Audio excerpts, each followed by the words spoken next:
Aliás, um bom dia, que já é um pouco boa tarde a todos e a todos. Honrada, eu quero inicialmente agradecer e honrada o convite que me foi feito pela nossa querida conselheira seccional do Rio Grande do Sul e uma grande entusiasta da legislação eleitoral, a nossa querida Carmen Rodrigues, pelo convite para dirigir esta belíssima conferência magna inicial do encontro, 10º Encontro Nacional do COPEG, sobre Direito e Democracia. Agradeço imensamente a nossa querida, se encontra à mesa aqui também, a nossa querida doutora Sulamita Cabral, que preside o Instituto dos Advogados do Rio Grande do Sul.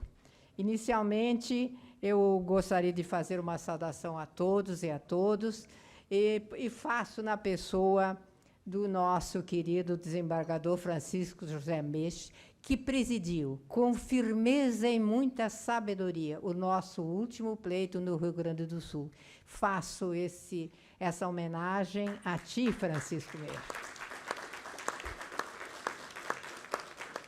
E também porque o nosso ilustre desembargador Meix, também eu tive a alegria de tê-lo como secretário-geral da seccional do Rio Grande do Sul, quando presidi esta casa. Eu faço também uma saudação a todos, ao Carlos Mário Velhoso, que eu vejo aqui na minha frente, contemporâneos do nosso Conselho Federal, e também o nosso querido lá de Roraima, que se encontram todos aqui comigo. E também queria fazer uma saudação assim, muito especial no nosso vice-presidente, Dr. Rafael Orr, que tem dirigido nosso Conselho Federal, em substituição também ao nosso presidente Simonetti, com muita também firmeza e sabedoria e paciência também, porque presidir um conselho de 161 conselheiros e conselheiras federais não é fácil. E eu queria dizer a importância também desse encontro nacional do COPEG, porque há um mês, nem isso, comemoramos os 35 anos da Constituição Federal.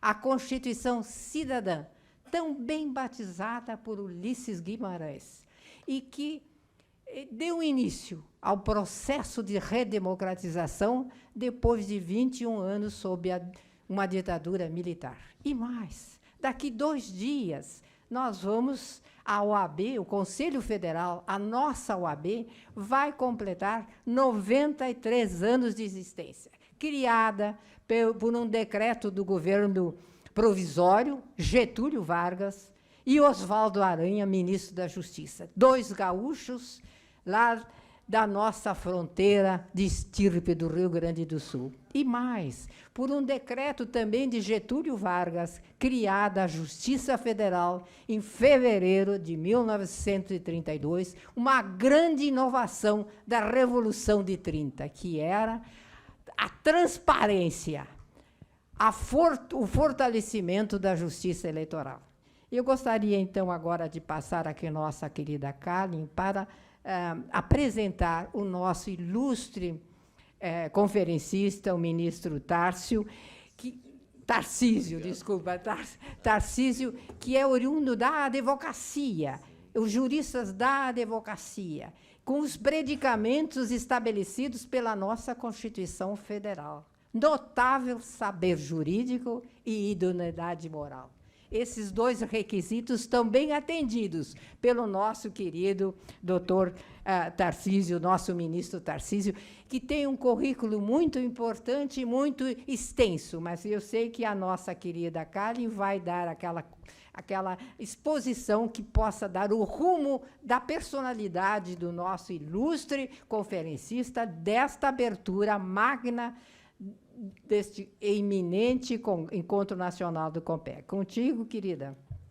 Bom.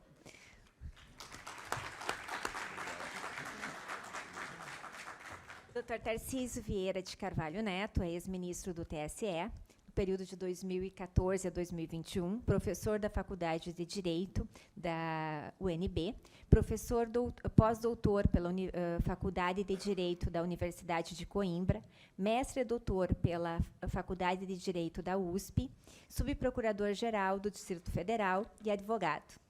Bem resumidamente, eu apresento-lhes o Dr. Tarcísio. Então, com a palavra, doutor Tarcísio, por gentileza. O senhor está aqui. Esse... O doutor Mexe. Não, o Tarcísio, veja a importância do seu nome, que dá até controvérsias.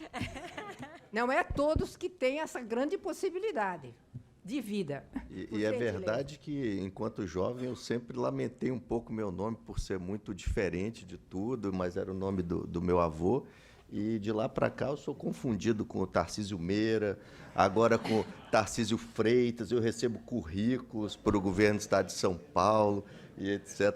Mas, brincadeiras à parte, é uma alegria muito grande, é muito difícil traduzir em palavras a emoção que sempre me acomete quando participo de eventos como esse. O Telson é um craque de bola, não só é presidente do Copeg, mas foi um dos seus idealizadores, e é fácil olhar para o auditório e perceber a grandeza dessa realização, quando nós vemos vários estados representados, praticamente todos os estados brasileiros, e profissionais da mais alta qualificação. É fácil verificar quando elogios há em profusão pelos próprios magistrados de carreira, quanto à participação em julgamentos de advogados eleitoralistas. É muito comum ministros do Supremo, do TSE, desembargadores estaduais, federais, sempre elogiarem a qualidade do advogado eleitoralista, né? Então, é uma família muito unida dentro dessa família que o direito nos confere a todos, né? Nessa parceria virtuosa com o Ministério Público e com o Poder Judiciário, né? As primeiras palavras, portanto, são de imenso e de intenso agradecimento pela oportunidade que me dão de comparecer diante desse auditório extremamente qualificado, de pessoas muito queridas que a Justiça Eleitoral nos deu como amigos para sempre. O tema que me coube, gostaria também de rapidamente enaltecer a presença de todas as autoridades. Faço isso na pessoa da doutora Cleia, né?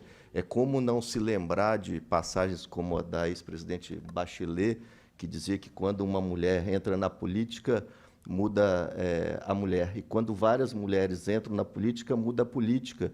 E o conceito de política aqui pode ser substituído pelo conceito de advocacia, nesse sentido mais amplo, né? O papel que a doutora Cleia desempenhou e ainda desempenha nos quadros da advocacia gaúcha e brasileira é digno de nota e de difícil superação, doutora Cleia. Então, fica a minha homenagem pelo adiantado da hora. Eu gostaria que todos se sentissem saudados. Seria, para mim, muito difícil identificar todos, nominalmente, que eu conheço no auditório. Eu verifiquei aqui, num rápido olhar, que mais da metade do auditório eu conheço pelo nome, são amigos muito queridos que a Justiça Eleitoral me deu. Então, para não cometer nenhuma impropriedade, nem avançarmos demasiadamente no tempo, eu faço essa saudação a todos, na pessoa da doutora Cleia, mas gostaria que todos se sentissem profundamente homenageados, né?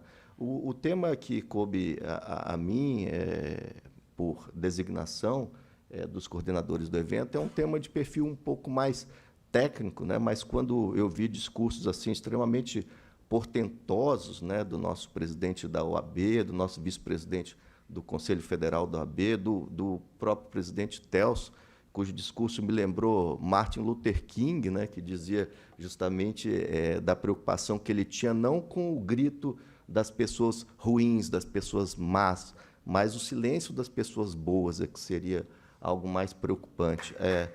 A oportunidade que me dão também de fazer esse reconhecimento público dessa figura ilustre do professor Paulo Gustavo Gonet Branco. Paulo Gustavo, assim, sem querer colocá-lo em maus lençóis, me conhece desde que eu sou criança, né? Então, com isso, meu pai tinha uma admiração muito profunda pelo professor Paulo, e essa admiração se transportou para mim também com imensa naturalidade. É muito difícil falar do professor Paulo e da admiração que eu tenho pelo seu trabalho, pela sua formação humanística, pela sua serenidade, pela sua capacidade invejável de trabalhar o direito dentro da sua conexão mais clara com a justiça, o seu compromisso com a chamada justiça material. Me lembrava, Paulo, que o amigo voltando da Inglaterra, onde tinha desenvolvido os estudos, ainda teve a generosidade lá nos idos de 1990, falando: não, eu faço o abstract do seu trabalho de mestrado. Eu falei: não é possível, o Procurador da República vai fazer a tradução do português para o inglês do meu trabalho. E não é que o abstract foi elogiado pela banca da Universidade de São Paulo. Então, assim, são amigos muito queridos e realmente seria para mim muito difícil nominar cada um deles. Esse tema é um tema interessante, é um tema dos impactos da nova lei de improbidade administrativa na seara eleitoral, é um tema que vem estrangulado por movimentos revolucionários havidos lá no âmbito do direito administrativo, com reflexos ainda a serem mensurados na seara eleitoral. Então, a ideia dessa breve exposição, e aqui homenageando os colegas paranaenses na pessoa do Júlio, né, o desembargador Keppen, né, que honrou a Justiça Eleitoral, e depois do CNJ, e hoje presidente do Tribunal de Justiça, ele diz assim: discurso bom é discurso rápido. E se ele for muito rápido, nem precisa ser bom, né? Então, eu, para não competir com a fome que nos acomete a todos, vou tentar trazer algumas reflexões muito aligeradas sobre um tema que merece, que requesta, né, esse tratamento coletivo, né, essa reflexão coletiva. Bom, esse é um tema que é tributário de um fenômeno que tem ocorrido fora do direito eleitoral, né? Nós nos referimos basicamente à questão do neoconstitucionalismo, do pós-positivismo, que são movimentos reacionários a um positivismo bolorento, desgastado, mofado, gerador de injustiças do ponto de vista material. Como tributos, né, desse movimento revolucionário, nós temos, na realidade contemporânea, na contemporaneidade jurídica, alguns reflexos muito inexoráveis, né? O primeiro reflexo sobre o qual caberia uma meditação um pouco mais vertical seria justamente esse traço do julgamento por princípios, né? Então, os princípios, mais do que nunca, têm sido usados, independentemente até da intermediação legislativa, para solucionar equações jurídicas. E, dada a sua arquitetura bastante aberta, não é difícil, dentro da criatividade jurídica, mercê da utilização de princípios mais abstratos, flertar com resultados autoritários pretendidos de antemão.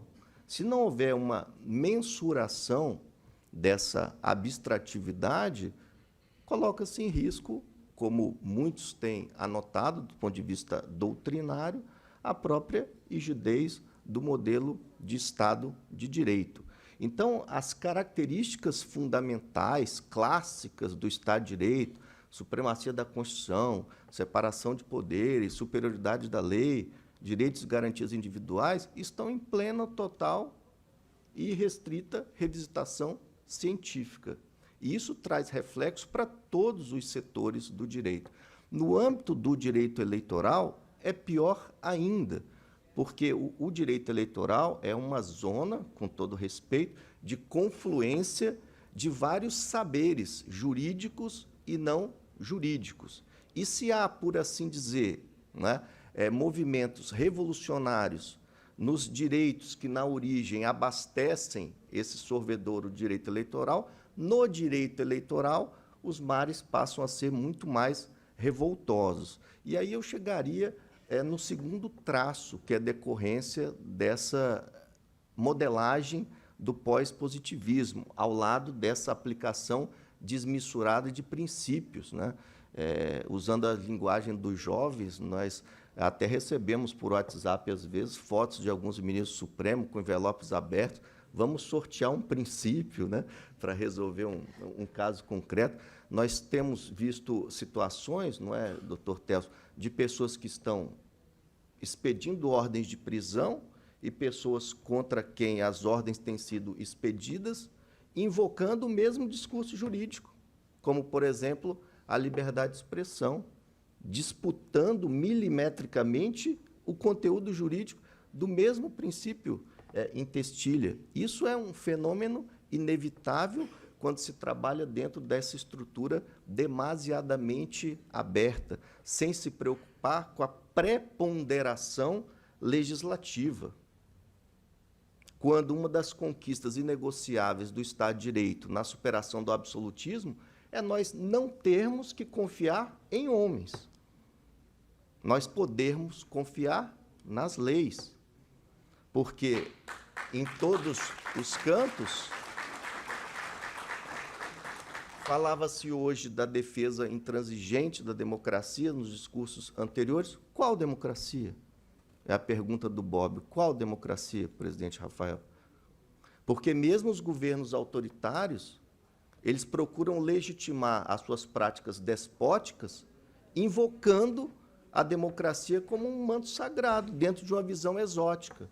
Mas eu fui eleito. Fui eleito em que tipo de processo? Com que compromisso com a justiça material? Então, essas questões chegam no direito eleitoral com uma impactação dupla, até mesmo tripla. E esse diálogo interdisciplinar, que é um segundo traço, decorrência desse movimento do pós-positivismo, traz para o direito eleitoral desafios imensos. Não dá para trabalhar hoje com o direito eleitoral sem ser constitucionalista, sem ser processualista, sem ser administrativista. E não é só no âmbito do direito, e muito menos no âmbito do direito público, que essas relações se estabelecem. É fora do próprio direito. Em 2020, o direito eleitoral dialogou com a medicina. E as eleições municipais foram adiadas pela primeira vez na história. A biometria foi desligada, outras práticas foram adotadas. Então, o direito dialoga, e não é só o direito eleitoral, o direito administrativo com a ciência da administração, o direito tributário com economia, direito internacional com relações internacionais, e o direito eleitoral com ciência política. E quantas surras de cientificidade nós, do direito eleitoral, recebemos da ciência política, que trabalha com pesquisa de campo, com estatística, com entrevista, e nós com dever ser, acho que é isso, acho que é aquilo. Muitas vezes, né, doutor Paulo, encastelados lá numa torre de marfim, na capital da República, com a melhor assessoria do mundo, a melhor estrutura material, mas sem descermos à realidade de quem está lá no polígono das secas, na Amazônia Profunda, trabalhando sob condições adversas. Se os tribunais não tiverem essa serenidade, essa sensibilidade, quando fizerem o controle da legalidade, se não fizerem nesses moldes de legalidade substancial, vão placitar injustiças de cambulhada.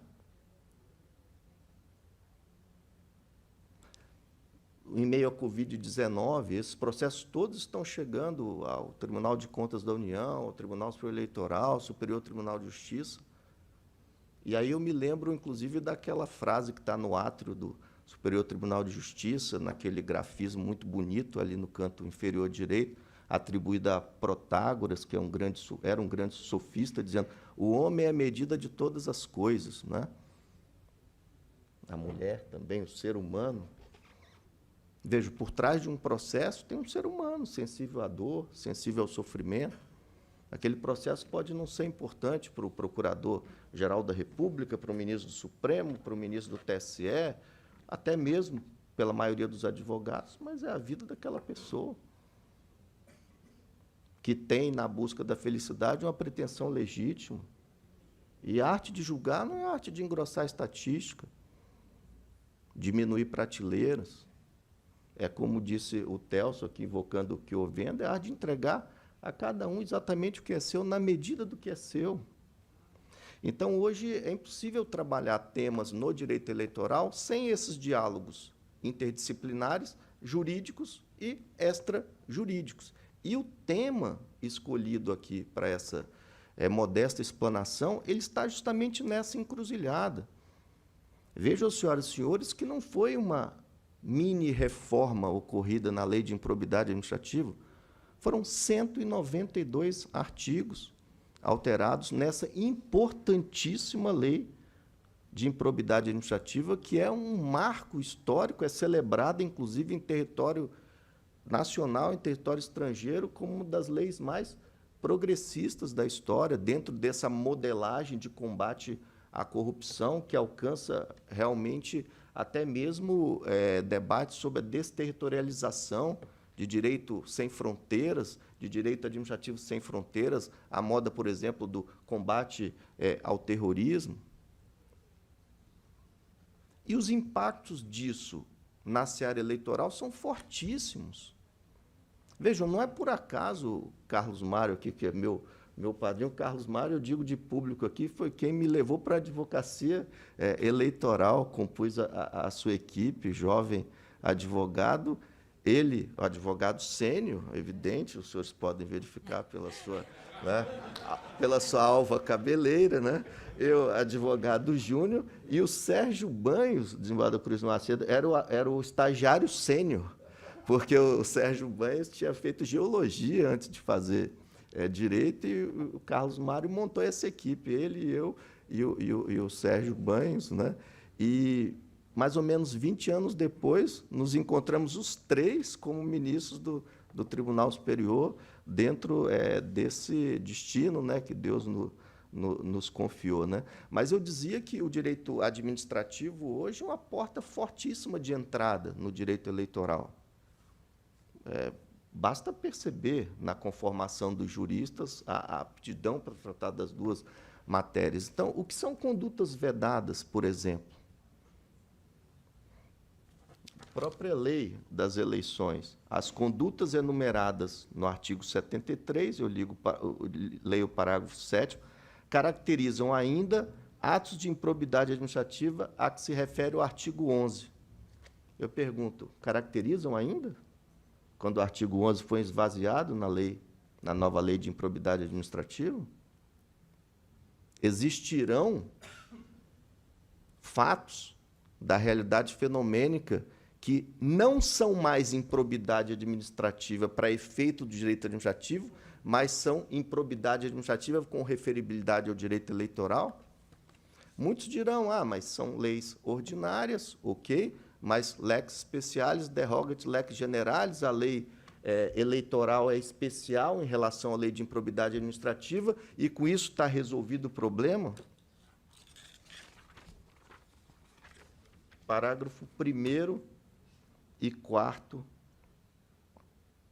da nova lei de improbidade administrativa. Consideram-se atos de improbidade administrativa as condutas dolosas descritas nos artigos tais, ressalvados os tipos previstos em leis especiais.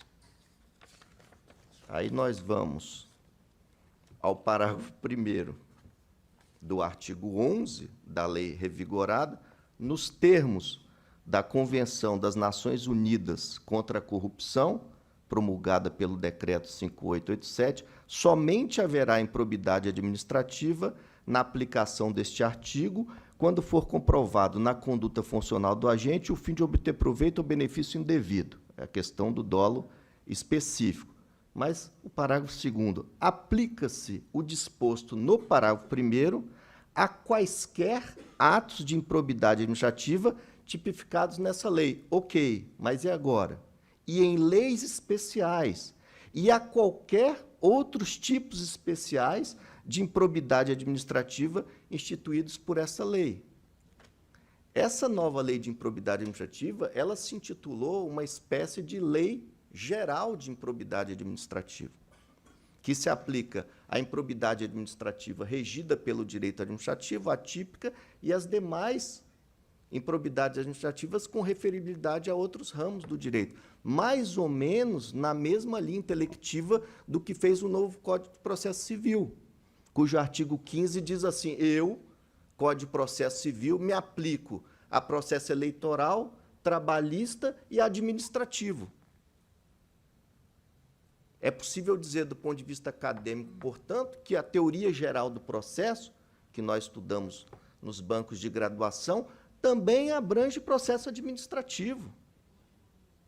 E isso era intuitivo desde a leitura da Lei Geral de Processo Administrativo Federal, 9784, que é uma lei que tem inspiração na Lei Espanhola de Processo Administrativo e que trabalha com a mesma ideologia.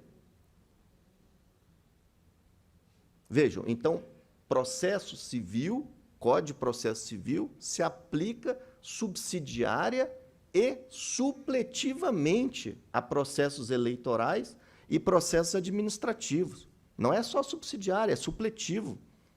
Mesmo quando não houver lacuna, quando houver uma norma, mas essa norma for sequiosa de modernização, é possível acoplar essa estrutura normativa novidadeira do Código de Processo Civil, havendo compatibilidade sistêmica, a essa estrutura esquálida, franzina, da norma de direito processual eleitoral. Isso está claríssimo.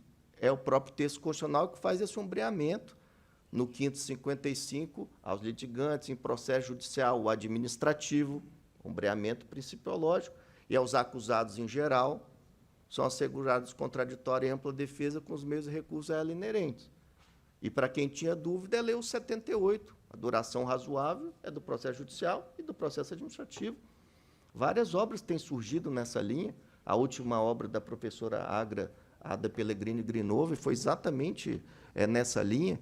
E essa lei de improbidade administrativa fez o mesmo. Disse, eu, Nova Lia, tenho aplicação a outras improbidades. E não é preciso ter bola de cristal, basta ter uma intuição mínima para dizer o direito eleitoral vai precisar revisitar suas normas. Porque, veja, se a norma de direito eleitoral, que é o parágrafo que eu li, o parágrafo 7º do artigo 73, diz assim, as condutas vedadas do artigo 73 são também improbidade administrativa da lei de improbidade. Não são, não. Não são, não. Porque lá, a lei de improbidade administrativa está dizendo não são mais. Porque o artigo 11 da lei de improbidade administrativa era o foco de interpretações geradas em variadas disfunções dos órgãos de controle de legalidade. Mais da metade das condenações em improbidade administrativa era por violação a princípio, dentro daquela textura aberta que eu já lhes disse, que propiciava interpretações enviesadas, com resultados almejados de antemão. E se não são mais improbidade administrativa na lei que define esse fato gerador como improbidade, como é que elas vão ser improbidades com referibilidade ao direito eleitoral, leia-se condutas vedadas? Nós, do direito eleitoral, que muitas vezes somos acusados de trabalharmos num gueto, né, em prazos diferenciados, rotinas diferenciadas, eu até brinco como se fôssemos a Guiné Equatorial, que é um país que, no meio da África, fala espanhol, né? Ah, todo mundo tem prazo em dias úteis. Não, nós não temos prazo em dias úteis, os nossos prazos são de 1 dia, 2 dias, 3 dias.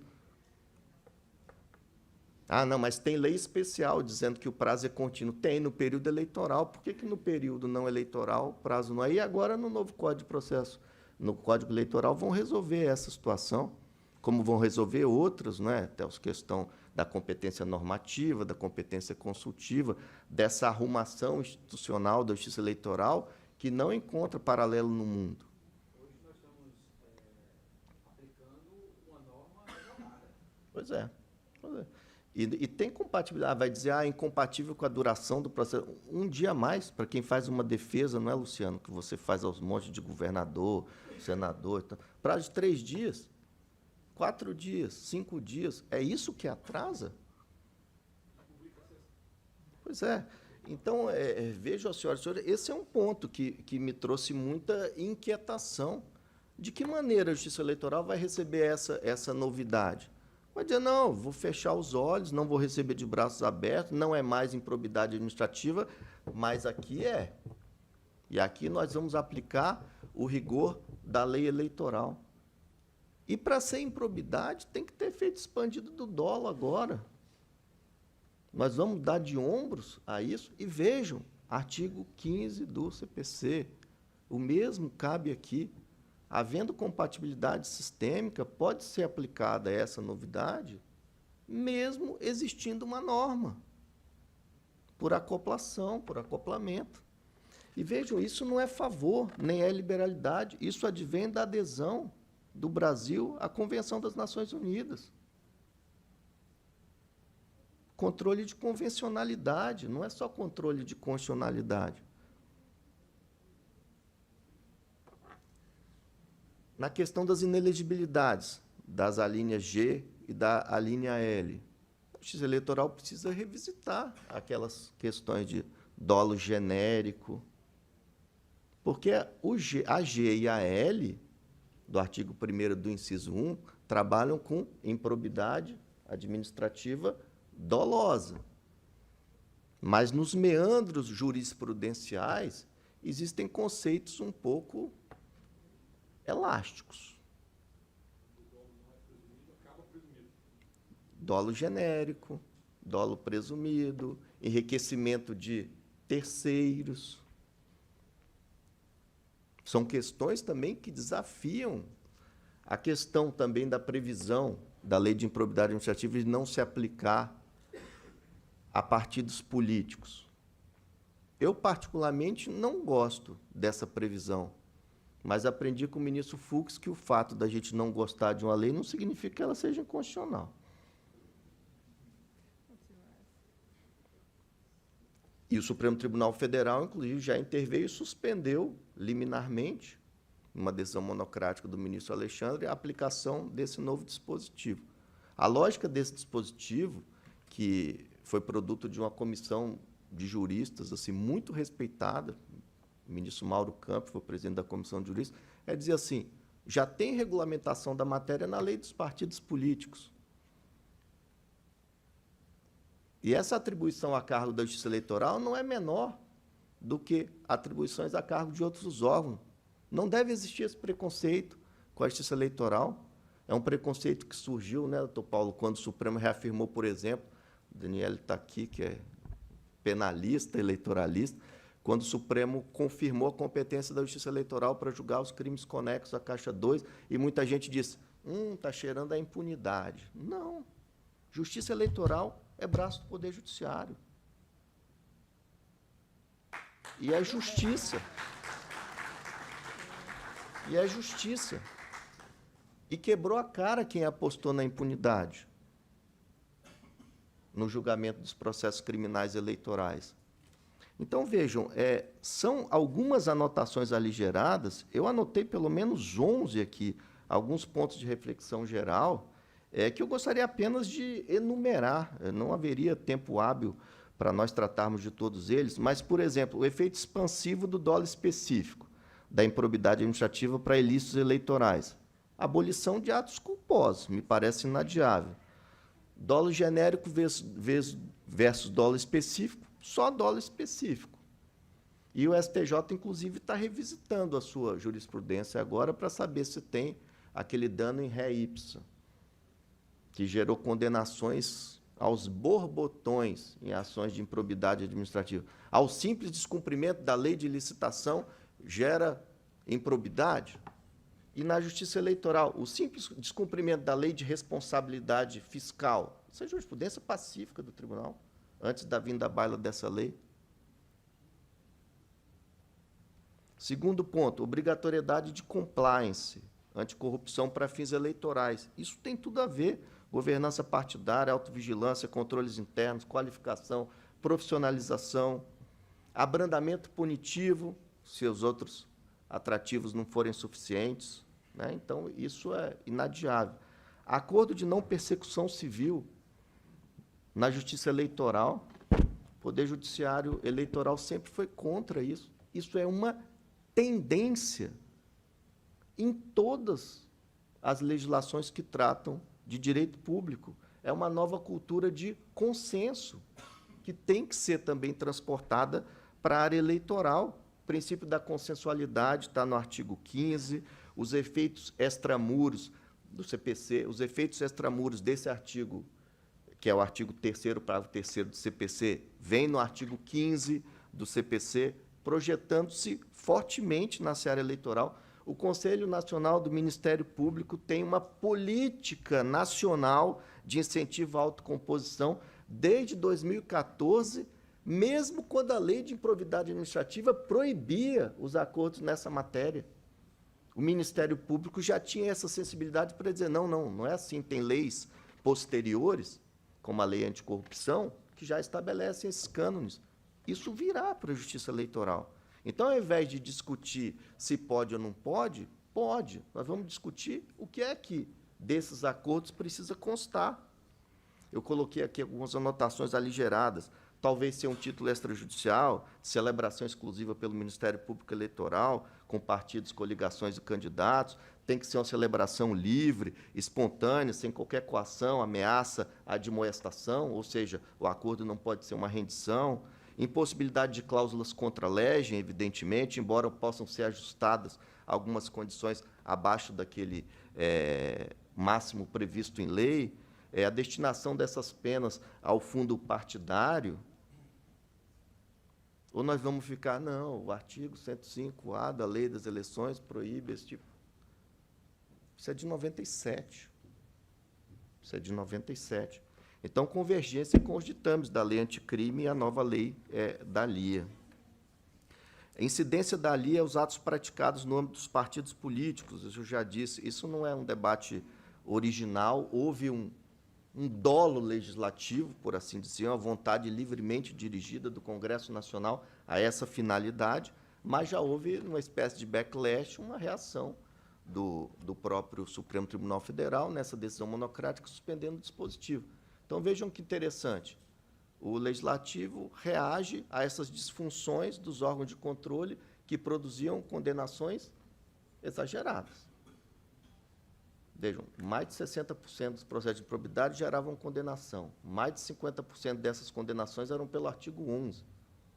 Então, a nova lei de improbidade administrativa claramente atinge milhares de processos em curso. E essa é a vontade do legislador. Agora, porque o judiciário não gosta dessa vontade do legislador, vai fazer um backlash do backlash? Vai anular as virtudes da lei por interpretação judicial? Mais um tema interessante, o rol taxativo desses atos de improbidade administrativa. Como eu disse, o artigo 11 da lei de improbidade era fonte permanente, não só de abusos, mas de lamentações. E agora ele tem uma tipologia em números clausos. São só aquelas hipóteses do artigo 11, não é mais aquela tipologia aberta. Quando a gente compara aqueles dispositivos com os dispositivos da lei eleitoral, das condutas vedadas, não sobra quase nada. Não sobra quase nada. E eu tenho receio concreto de que o Poder Judiciário diga assim, mas a lei de improbidade não se aplica à Justiça Eleitoral. Quando, na verdade, tudo, exatamente tudo, em termos doutrinários, indica o contrário. Revogação do desvio de finalidade é uma questão interessante. O enquadramento residual dessas improbidades revogadas como condutas vedadas. Anotei também aqui a questão da forma de contagem da sanção de suspensão dos direitos políticos, que é outro dispositivo que foi suspenso pela decisão do Supremo na nova lei de improbidade administrativa, e havia clara intenção justamente de compatibilizar a lei de improbidade administrativa com a legislação eleitoral, né? Então, pela nova lei de improbidade administrativa, todas as sanções só podem ser executadas no trânsito em julgado, artigo 12, parágrafo 9º e artigo 20. Né? E nos termos do 12, parágrafo 10, para os efeitos de contagem do prazo de suspensão, computar-se-ão retroativamente o intervalo de tempo entre a decisão colegiada e o trânsito em julgado da sentença condenatória, né? Então, houve, por assim dizer, uma intenção muito clara de fazer coincidir a forma de contagem de suspensão dos direitos políticos com o período de incidência da inelegibilidade da linha L. E aqui o Supremo já anteviu inconstitucionalidade aparente, com o selo do abuso legislativo, com o selo do descumprimento da regra do 14, parágrafo 9º, de que só lei complementar pode dispor sobre inelegibilidade, os prazos de sua cessação, e essa lei de improbidade administrativa seria lei ordinária.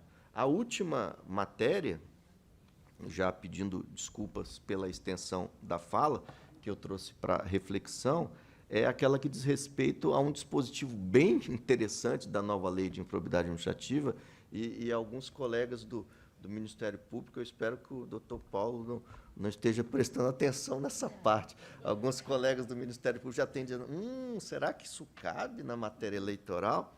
Que é o artigo 20, parágrafos 1º e 2º da nova lei, segundo a qual o agente público pode ser afastado por até 90 dias, prorrogáveis por igual período, para evitar a reiteração de ilícitos ou preservar a instrução processual.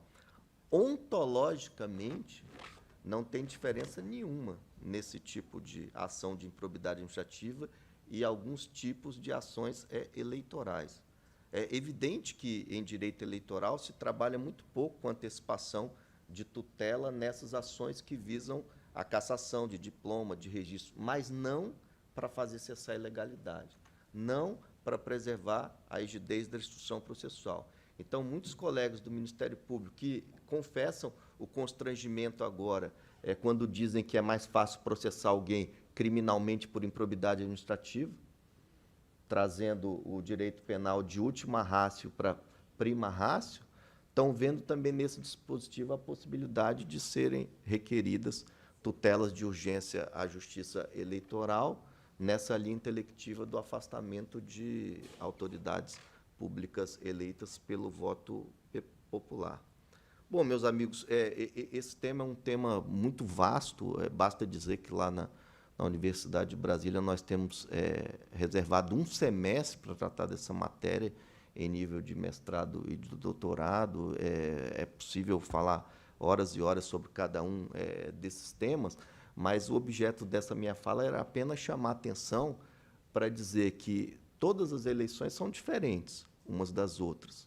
A eleição é disruptiva, né, pelos próprios contextos em que elas ocorrem. E que há também disrupções do ponto de vista jurídico. Aqui, vejam, há hipóteses de conexão dessa matéria, desse diálogo entre administrativo e eleitoral, que já foram, inclusive, qualificadas pelo próprio ministro Alexandre. Eu tenho uma passagem aqui em que ele dizia, num caso de Primavera do Leste, ele dizia assim, da dificuldade, entre aspas, de compatibilizar a lei de improbidade administrativa, que não é uma lei bem escrita, com a consequência da lei da ficha limpa nesse aspecto, que também não é uma lei bem escrita. Ou seja, uma pororoca entre leis mal inscritas, não é? E leis que são leis como produto de reversão de picos sociais específicos, são leis que normalmente pesam na mão. O legislador percebeu isso e já reformou a lei de improbidade administrativa. E, como eu disse, não é preciso ser a mãe de Ná, nem tem bola de cristal, para dizer, deve reformar a lei da ficha limpa. Eu não vou chegar a dizer, como o ministro Gilmar disse, que não vai dizer que é uma lei feita por bêbados para não ofender os bêbados. Mas é uma lei que comporta exageros, comporta adequações. Então, veja, não pode haver um diálogo de mudos e surdos, a não ser a partir desse verdadeiro refazimento das mentes, dos corações de nós, da Justiça Eleitoral, para recebermos de braços abertos, ao lado de outras, essas novidades.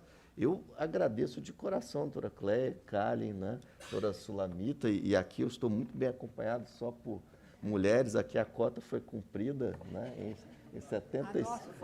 a nosso favor. Né, e devolvo a palavra à presidência, não sem antes agradecer uma vez mais, está aqui o Marcelo, o Camargo, são pessoas que não é que eu gostaria de abraçar, eu abraçarei na sequência desse evento, porque Delmiro, porque reconheço, né, todos os nossos amigos de Roraima, doutor Francisco, então seria Guanabara, Renato Guanabara, querido, esse eu também conheço desde criança, viu, Paulo? Ele já usava esse cabelo partidinho do lado aí, né? Ele agora tem sofrido, porque ele é cearense, tem a música do Wesley Safadão, pega o Guanabara e vem, né? Então a gente está... Então, que vai ser o nosso expositor. Então, agradeço muitíssimo de coração e fico à disposição para, em outras oportunidades, complementar essa fala.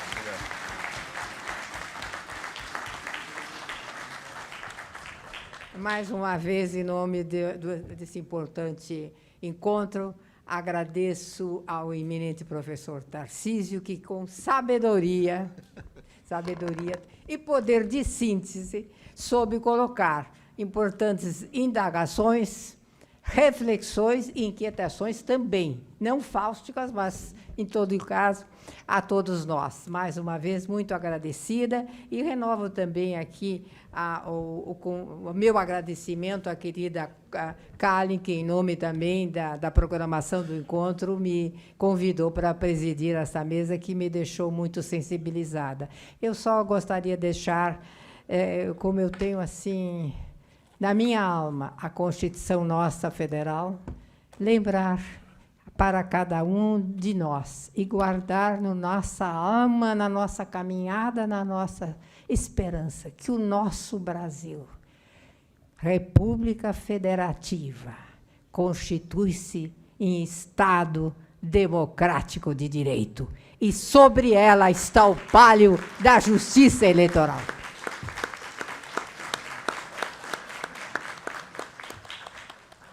Obrigada a todos. E parece que depois vemos agora a programação do nosso querido Carlos Mário, será a partir do primeiro painel, a partir da tarde, não é assim? Isso, vamos, com a permissão de vocês, né, então, também em função, motivados pela fome, nós vamos passar o primeiro painel para a tarde, mas antes gostaríamos de chamar o presidente, Dr. Telson Ferreira, para que nós vamos, o Dr. Luciano, também, chamá-lo, sim? Pessoal, Como Hugo Latino. Pessoal, é o seguinte, em decorrência dos atrasos dos voos, né, o nosso querido Dr. Luciano Guimarães irá receber agora a medalha das mãos, e eu convido, viu? Pode ficar aí na frente mesmo, Luciano, para as fotos ficarem melhor. Eu convido o Caetano e o Delmiro, né, que são dois amigos do Luciano, juristas, para entregar a nossa comenda, ministro Célio Silva, ao doutor Luciano.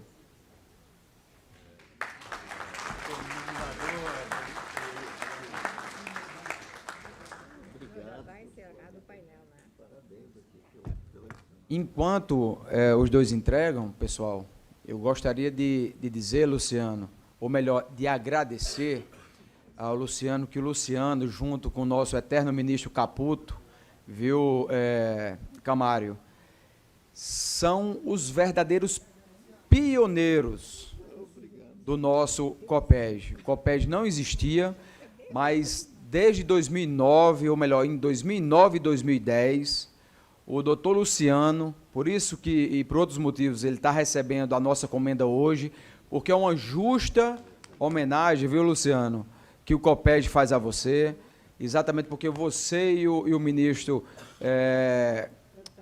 Caputo foram, de fato, os verdadeiros prepulsores, os verdadeiros fundadores do nosso COPEG. Então, isso é uma recompensa, é um reconhecimento do seu trabalho que você desenvolveu há décadas atrás, vamos dizer assim, perante o Tribunal Regional Eleitoral de Alagoas, e aí, perante todos os juristas, eu gostaria de deixar claro que Luciano é responsável, e muito obrigado por tudo que você fez. Por favor, pessoal, é uma solenidade informal, Delmiro e Luciano vão usar rapidamente aqui. É só para dizer que o protagonismo do Luciano na Justiça Eleitoral não ficou tão somente na idealização da criação do COPEG. Luciano foi diretor da Escola Judiciária Eleitoral de Alagoas e participou também de todas as conversas inaugurais e do lançamento do CODEG, que é o Colégio de Dirigentes das Escolas Judiciárias Eleitorais, tendo sido o primeiro presidente do CODEG em ata de fundação do colégio na cidade do Recife. Eu tive a grata satisfação de, depois do Luciano, como primeiro jurista, vir também a presidir, depois de um longo período onde os magistrados estavam se revezando nessa presidência, e aí fruto muito, obviamente, do fortalecimento dos colégios eleitorais. Então fica aqui o meu abraço a todos os presentes e o meu sincero agradecimento de ter tido a oportunidade de dar esse abraço pessoal e esse testemunho a meu dileto amigo, irmão que nasceu amigo, Luciano Guimarães. Bom dia, boa tarde a todos. Eu prometo que vai ser 1 minuto. Eu queria saudar a mesa na expressiva presença de todas essas grandes damas da jurisdição nossa. Eu queria dizer que sou amigo Tarcísio do tempo que ele tinha cabelo, isso tem muito tempo. Vânia, os co-homenageados, eu queria basicamente... Marcelo, um grande amigo, enfim, se eu for nominar, é como o Tarcísio falou, aqui a gente está numa família. Eu queria basicamente agradecer, dizer que essa gratidão é imprescritível e que Telson, Delmiro também, que é um grande amigo, mas, Telson, você faz parte de um tipo raro de pessoas que consegue idealizar, sonhar, juntar, lutar e realizar. O COPEG, e eu realmente me arrepio em relação a isso, porque eu sempre tive um carinho muito grande. Eu não sou uma viúva do processo eleitoral. Rodrigo, que é o nosso desembargador lá de Alagoas, eu não sou uma viúva, eu adoro isso, faço há quase 30 anos, e eu passei, e quando encerrou, não doeu. A gente cumpre um ciclo, e a gente continua aqui. O COPEG permite isso, que essas amizades elas não têm um prazo de validade. A função, desembargadora, tem, mas a gente, as amizades, o que a gente faz na vida para melhorar o direito, para buscar, que talvez, ainda hoje é uma grande utopia no direito brasileiro, como o doutor Tarcísio colocou muito bem, nessas críticas fundamentadíssimas, embora breves, as questões, as assimetrias que nós temos, a sistematicidade da interpretação do nosso direito, que é buscar, talvez, a fala de Rawls, antiquíssima, que ainda está aí, desde o do liberalismo, que é antiquismo porque tem mais de 20 anos, né? Que é buscar consensos sobrepostos. Nós aqui, que nós não nos esqueçamos, Telson, que nós fazemos parte desse grupo privilegiado, seleto, os de ontem e os de hoje, de participar ativamente disso, para ver se realmente a gente consegue ter um país melhor para nós, para os nossos filhos, para os nossos netos. Essa medalha vai ficar guardada entre as coisas mais importantes que eu tenho na minha vida. O que eu tenho em casa, eu não sou de medalha, eu não dou muito valor, mas essa realmente... eu sou sofredor, vou juntar junto do escudo do Vasco, mas eu agradeço de coração a Telson, a todo o COPEG, aos amigos de sempre, e que a gente possa continuar tendo um evento fantástico. Eu vou parar porque não se compete com a fome, e eu não sou de fazer cena, né? Obrigado, gente.